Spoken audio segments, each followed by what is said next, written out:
Today, another scam to watch out for.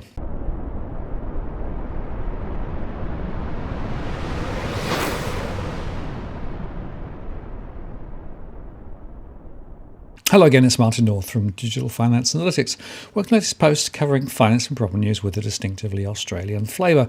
Well, my couple of posts recently relating to fraudulent transactions and scams created quite a stir. And I had a number of followers send me information about scams that they've been aware of. And one that's popped up from several sources relates to a complex situation that some people may not be aware of. So today I want to take you through it.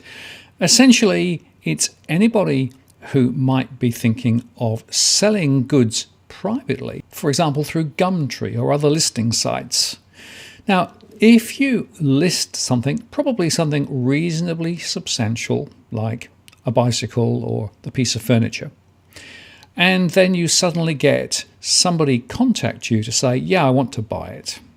Just be a little bit cautious, because I want to relay to you the story of what's happened to a number of people who've been in that situation. So they receive a request, an inquiry about the item they listed, often quite quickly after it's first posted, and the prospective purchaser says, I'm very interested, would you please take it off the listing site? And then in the subsequent conversation, they will say things like, well, I'm rather disabled, or I can't get around to look at it, so I'm going to trust you that it's as advertised. That should be your first warning sign.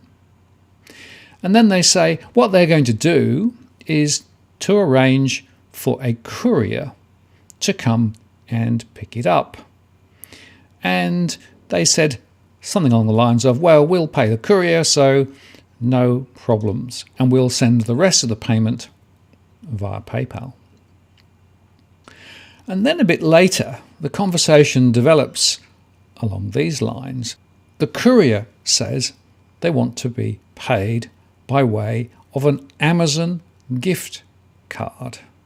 Now that should be the second warning sign.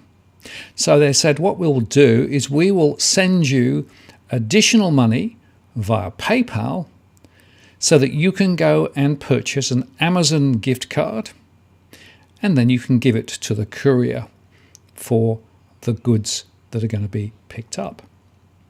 And then the next step is that an email comes from PayPal, or ostensibly from PayPal, saying that they have remitted a payment, including, of course, the amount for the card.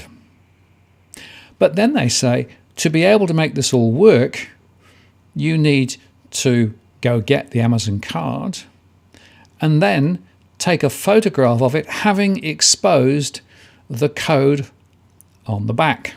Now, the catch here is that the code on the back is a way of being able to access the value on the card. So that code is a one-off code. You should always keep it secret. You should never share it with anyone. So they're asking for that code to be photographed and it's sent back. Now, if you do that, what that means is that that person can then absolutely directly access the funds on the Amazon card. And by the way, an Amazon gift card can be exchanged for goods, of course, on Amazon, but it also can be transferred to a bank account, and it's a completely private and unaudited transaction. So if you're not careful, what you end up doing is giving somebody who you don't know an Amazon card with a certain value on it, and then the code to be able to access the value. So you haven't actually sold the good that you thought you had in the first place, and you've been scammed, and the email or emails from PayPal were actually spam emails. They weren't from PayPal at all, but effectively, ostensibly looking like PayPal emails. Now, this is quite a complicated scam, but it's one that if you're not careful, you could easily trip over.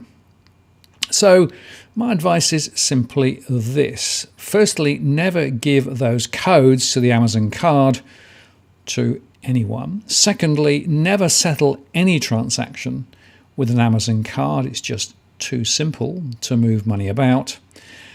And third, watch out for those warning signs. Somebody who approaches you to buy something quickly, then says they can't visit to look at it, then says they're going to organise a carrier, and then ask for payment up front.